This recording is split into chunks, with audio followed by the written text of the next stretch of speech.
Listen closely, everyone, because this tale will chill your bones. Imagine a family laughing under the sun, in a peaceful forest, their picnic spread out like a perfect dream. Now picture one terrible moment, a single accident that awakens something. Ancient, something furious, something that watches from the shadows with glowing eyes, hungry for revenge. Welcome to A Wolf's Revenge, a story that will grip your heart and refuse to let go. Ready? Let us step into the darkness. My name is Clara, and I am telling you this story because I am the only one left who can be as been 1 year since that day in Blackthorn. Forrest and I still wake up screaming, my heart pounding like it wants to escape my chest. I see those eyes in my dreams, yellow, burning, filled with rage that is not human. Let me take you back to the beginning, to a day that started with joy and ended in terror. It was a warm July morning, the kind where sunlight makes everything golden and safe. My family, my mother, my father, my little brother Tommy and I decided to leave the city for a picnic in Blackthorn Forest. It was 2 hours from our home in Ohio, a place my father called God's backyard. He heard about it from a friend, miles of tall pines, a sparkling creek, and trails winding through the wilderness like paths to another world. It sounded perfect for a family day out. My mother packed a basket with sandwiches, lemonade, and her famous chocolate chip cookies. Tommy, who was 10 and loved superheroes, brought his plastic Thor hammer. I was 16, always on my phone, but even I was excited for fresh air. The drive was peaceful. Tommy sang off-key to the radio, and my father told his silly jokes. What do you call a wolf that sings a howling star? He said. My mother groaned. Tommy laughed and I smiled. Despite myself, we were happy, carefree like a family. From a movie. When we arrived, the forest welcomed us. The air smelled of pine and earth, and the creek shone under the noon sun. We set up our picnic in a clearing, a perfect spot with a flat rock for our blanket and trees stretching endlessly around us. After lunch, Tommy wanted to explore. Can we go on an adventure? He begged, swinging his hammer. My parents were relaxed, sipping lemonade, and told us to stay close. I grabbed my phone to take pictures, sunlight through the trees, Tommy posing like a hero by the creek. It was perfect, a moment you want to keep forever. Then it happened. We were walking back to the car for more snacks. My father drove slowly because the dirt road was bumpy and narrow. Tommy and I sat in the back, arguing about the last cookie. My mother hummed in the front seat. None of us saw it at first. A flash of gray darting across the path. There was a sickening thump, and the car lurched. My father stopped, his face pale. What was that? My mother whispered, her voice tight. My father did not answer. He got out, and we followed. My stomach twisted when I saw it, a small gray wolf pup, no bigger than a dog, lying still on the ground. Its fur was matted with blood, and its chest did not move. Tommy started crying, holding my mother's leg.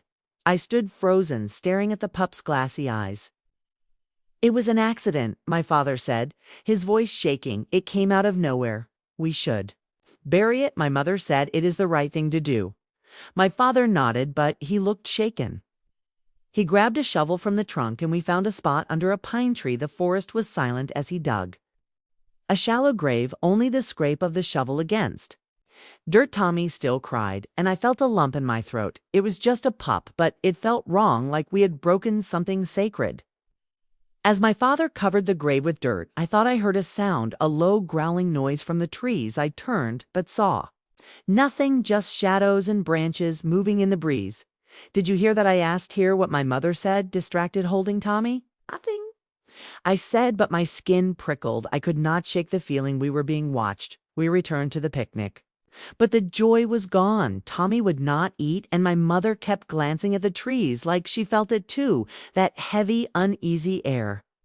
My father tried to cheer us up, suggesting frisbee, but no one cared. By late afternoon, we packed up and headed to the car.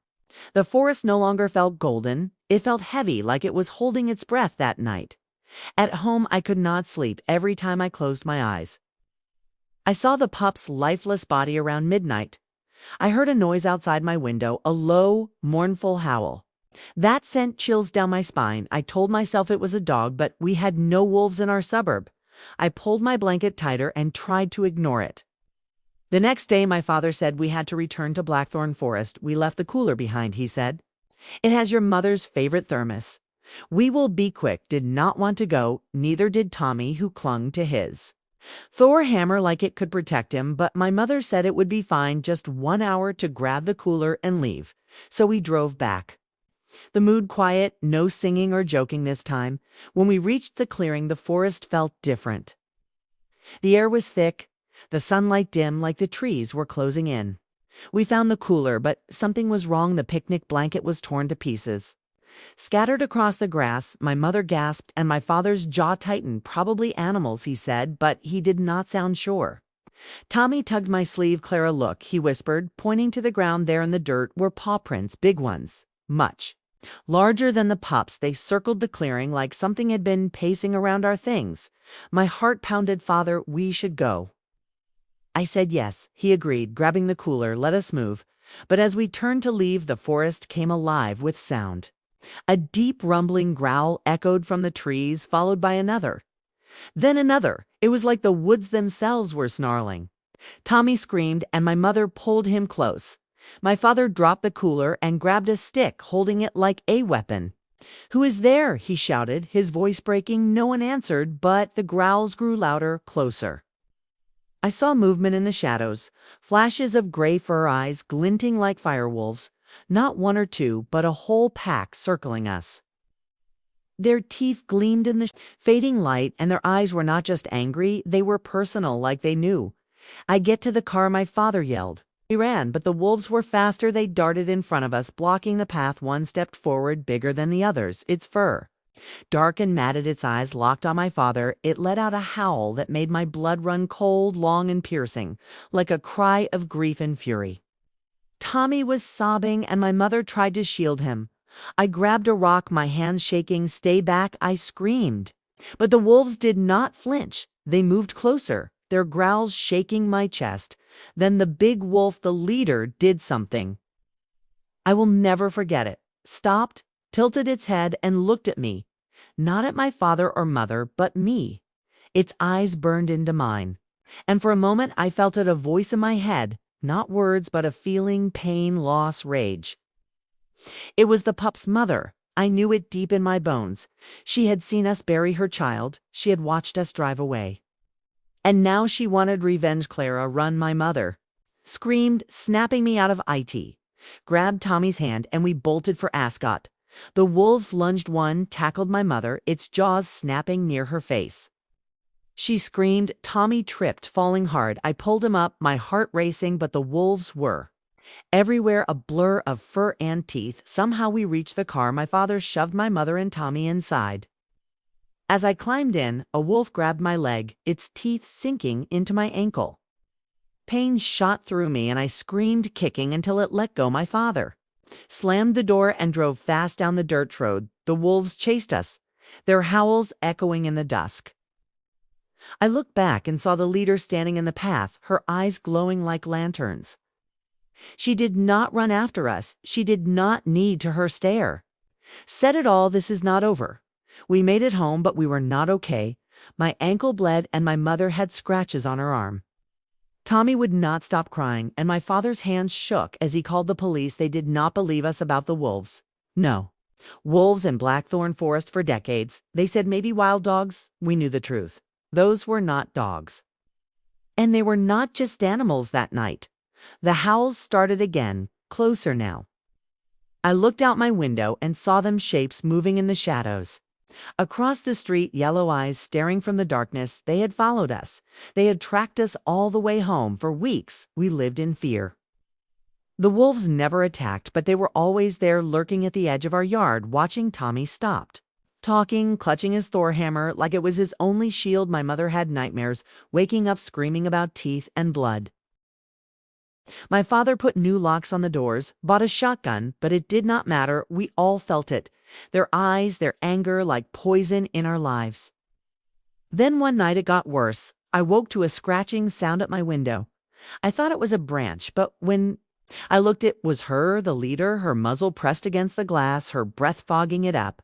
Her eyes locked on mine, and that feeling came back stronger. You took my child, it said. Now I will take yours. I screamed. My father burst in with the shotgun.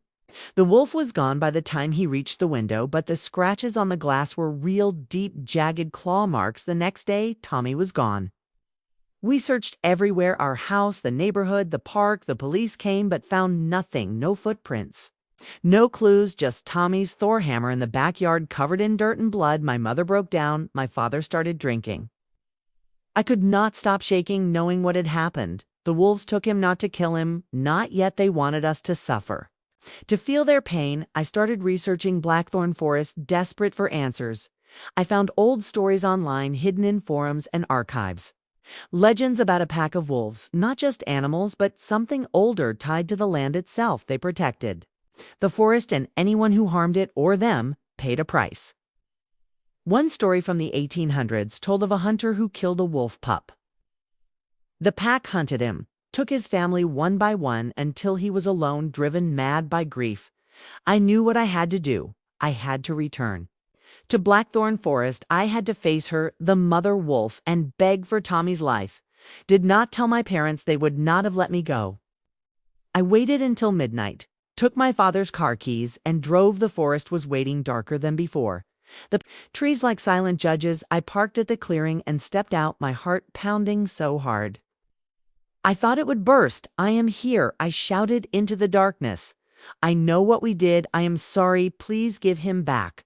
Forest was silent at first, then I heard it, a low growl growing louder, circling me. Wolves stepped into the clearing, their eyes glowing in the moonlight. The leader came last, her fur almost black, her gaze piercing me like a blade. I did not run, I did not fight. I stood there, tears on my face, and begged. It was an accident. I said, we did not mean to hurt your pup. Please let Tommy go, take me instead. The mother wolf stepped closer, her breath hot against my face. I closed my eyes, waiting for her teeth, but instead I felt that presence again, that voice without words. It was not just anger now. It was sorrow, deep and raw. Like an open wound, I saw flashes in my mind. A gray pup playing in the forest, nuzzling its mother. Then lying broken on the ground, I felt her pain, her loss, and it broke. May am sorry, I sobbed. I am so sorry. The growls stopped. The wolves backed away, melting into the shadows. The mother wolf stayed, her eyes on mine, then turned and vanished into the trees. I do not know how long I stood there crying, shaking, but when I opened my eyes, Tommy was there, curled up on the ground, shivering but alive. I ran to him, hugged him tight, and drove us home as fast as I could. Tommy does not remember what happened. He says it is a blur, like a bad dream. My parents think he got lost and wandered back. They do not talk about the wolves, do not want to believe, but I know the truth. The mother wolf let us go, not because she forgave us, but because she saw my pain and chose to spare us. For now we moved far from Ohio, far from Blackthorn Forest, but I still hear the howls, sometimes faint and distant, like a warning. I see her eyes in my dreams, yellow and unyielding. I know deep down she is still out there watching, waiting. If we ever go back, if we ever step into her forest again, she will be ready. So, listeners, that is my story, a warning or maybe a confession. Be careful where you tread, because some mistakes cannot be undone. Some debts can only be paid in blood. And in the shadows of Blackthorn Forest, a mother's love is a force more terrifying than any monster. Sleep well and stay out of the woods. Please subscribe, share, and hit the like button for more stories. Thank you.